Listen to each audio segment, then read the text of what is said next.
Assalamualaikum warahmatullahi wabarakatuh. Kita berjumpa lagi Bapak Ibu. Selamat datang saya ucapkan kepada teman-teman Bapak Ibu juga yang baru menemukan channel ini. Silakan di subscribe terlebih dahulu Bapak Ibu. Semoga informasi-informasi yang saya bagikan ini bisa memberikan manfaat. Dan terima kasih yang sudah kembali bersama Kang Edi Bapak Ibu. Kali ini kita akan coba untuk menyampaikan satu informasi terkait dengan linearitas ya, kualifikasi akademik dan sertifikat pendidik ya dalam pendaftaran P3K di tahun 2024.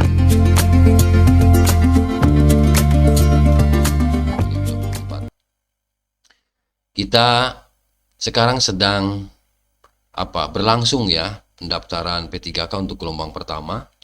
Itu tanggal 1 Oktober kemarin sampai 20. Dan nanti lanjut di tanggal 17 November di gelombang kedua ya Bapak Ibu. Nah, kali ini apabila Bapak Ibu nanti kebingungan untuk memilih formasi, kemudian kaitannya dengan ijazah yang dimiliki, ya kualifikasi akademik yang dimiliki, termasuk dengan sertifikat yang dimiliki, maka di sini ada surat edaran dari kementerian, dalam hal ini Direktur Jenderal GTK Bapak Ibu, nomor 1311 ya tahun 2024 tentang kualifikasi akademik dan sertifikat pendidik ya dalam pendaftaran seleksi P3K di tahun 2024. Baik Bapak Ibu, kita langsung saja ya, ini surat edaran ini yang dikeluarkan oleh kementerian, dalam hal ini Dirjen GTK, Direktur Jenderal Guru dan Tenaga Kependidikan, sekali lagi terkait dengan seleksi P3K untuk jabatan fungsional guru ya Bapak Ibu. Baik, kita langsung saja Bapak Ibu ya terkait dengan ini, langsung ke isi surat. Nah Bapak Ibu, salah satunya ini ya, surat ini menyampaikan beberapa informasi bahwa dalam rangka pendaftaran seleksi calon pegawai pemerintah dengan perjanjian kerja atau P3K untuk jabatan fungsional guru, JF guru, tahun 2024 ini kami sampaikan sebagai berikut. Yang pertama, persyaratan calon P3K untuk jabatan fungsional guru ini harus memiliki kualifikasi akademik sarjana ya atau S1, kemudian atau diploma 4 ya, dan atau sertifikat pendidik. Artinya Bapak Ibu, bahwa untuk menjadi mendaftar menjadi guru P3K guru, syaratnya adalah untuk pendidikannya minimal S1. Jadi mohon maaf bagi teman-teman yang pendidikannya belum S1, misalnya di SMA, SMK atau sederajat, ini belum bisa diterima karena syaratnya adalah harus S1 atau diploma 4 dan atau di sini sertifikat pendidik gitu ya.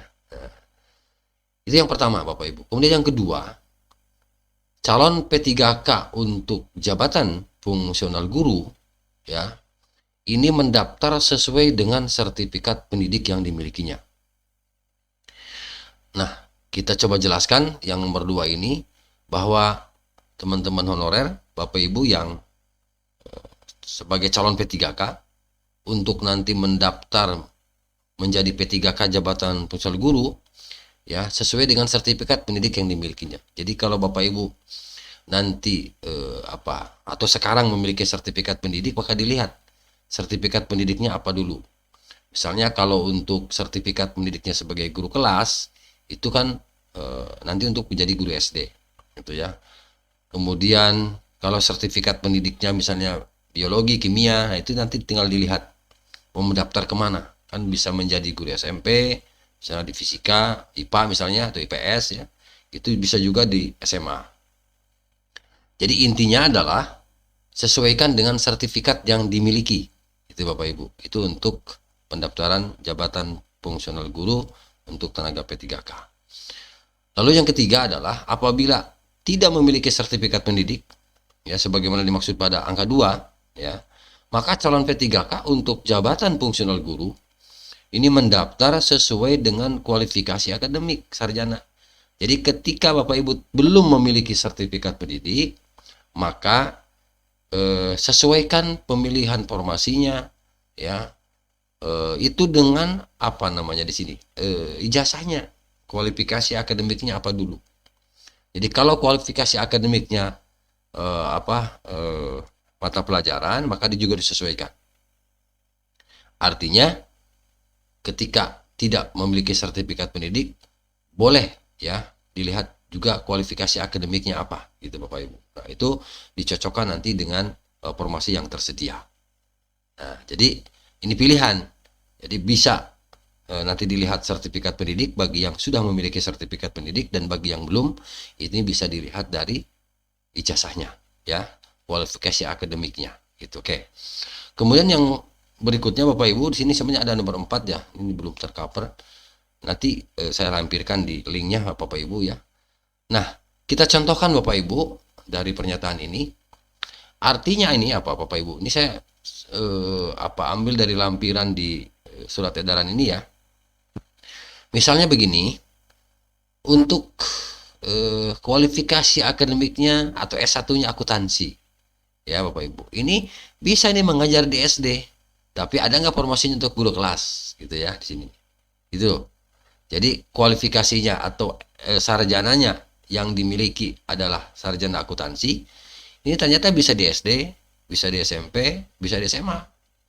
Nah, untuk yang di SMP misalnya, di sini pilihannya ada, formasinya ada untuk guru IPS atau untuk guru prakarya dan kewirausahaan. Seperti itu ya. Kemudian masih akuntansi ya. Untuk di SMA, SMK, untuk di SMA misalnya, ini nanti formasinya untuk guru ekonomi, gitu ya. SMK juga sama untuk guru ekonomi. SMK juga bisa guru IPS, gitu ya Bapak Ibu. Ya, sama dengan yang di SMP. Jadi sama-sama ini kualifikasi akademiknya adalah akuntansi. Ternyata bisa juga nanti mengajar IPS, mengajar ekonomi, gitu ya. Kemudian mengajar atau prakarya dan kewirausahaan, kemudian juga akuntansi dan keuangan lembaga, seperti itu gitu ya. Atau contoh yang lain, nah di sini nih, bisa BK ya. Untuk BK ini TK, untuk BK ini bisa ngajar di TK, bisa ngajar di SD, SMP, SMA, SMK, tergantung nanti formasinya. Nah, untuk guru kelas itu ada TK, ada SMP, ada SD. Nah, kemudian untuk SMP, SMA, SMK tentu ini adalah guru bimbingan konseling ya. Kalau ini sudah tidak aneh lah gitu ya Bapak Ibu, karena bimbingan dan konseling ini itu ada di SMP, SMA, SMK. Dan sekarang ternyata Burson BK bisa juga, selagi ada formasinya ada, itu untuk menjadi guru TK atau guru SD. Ya, itu. Kita lanjut. Nah, misalnya ekonomi, ya, S1-nya ekonomi. Ini bisa di SD, bisa di SMP gitu ya. Nah, kalau untuk di SD guru kelas tentu. Padahal kualifikasi akademiknya adalah ekonomi.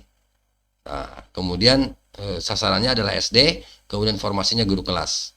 Untuk di SMP, guru IPS, gitu ya. Ini sekedar contoh saja. Nanti insyaallah saya lampirkan juga nanti suratnya Bapak Ibu, biar Bapak Ibu nanti mudah mencarinya ya, disesuaikan dengan ijazah yang dimiliki. Ya, ijazah yang dimiliki apabila Bapak Ibu belum memiliki sertifikat pendidik. Kalau sudah memiliki sertifikat pendidik, maka sertifikat itulah yang menjadi dasar nanti pemilihan formasi. Gitu ya. Oke, itu saja ya Bapak Ibu terkait dengan linearitas ya, kualifikasi akademik dan sertifikat pendidik dalam pendaftaran P3K di tahun 2024. Ya, semoga informasi singkat ini bisa memberikan manfaat, terutama bagi Bapak Ibu yang belum mendaftar, karena ini jangka waktu pendaftarannya panjang sekali ya. Gelombang pertama aja belum selesai, belum habis, sampai tanggal 20 ya rencanakan, dan nanti nyambung di gelombang kedua tanggal 17 November ya, kalau tidak salah 17 November 2024. Oke Bapak Ibu, teman-teman semua, terima kasih yang sudah menyimak sampai tuntas. Mudah-mudahan informasi singkat ini sekali lagi bisa memberikan manfaat. Terima kasih. Assalamualaikum warahmatullahi wabarakatuh.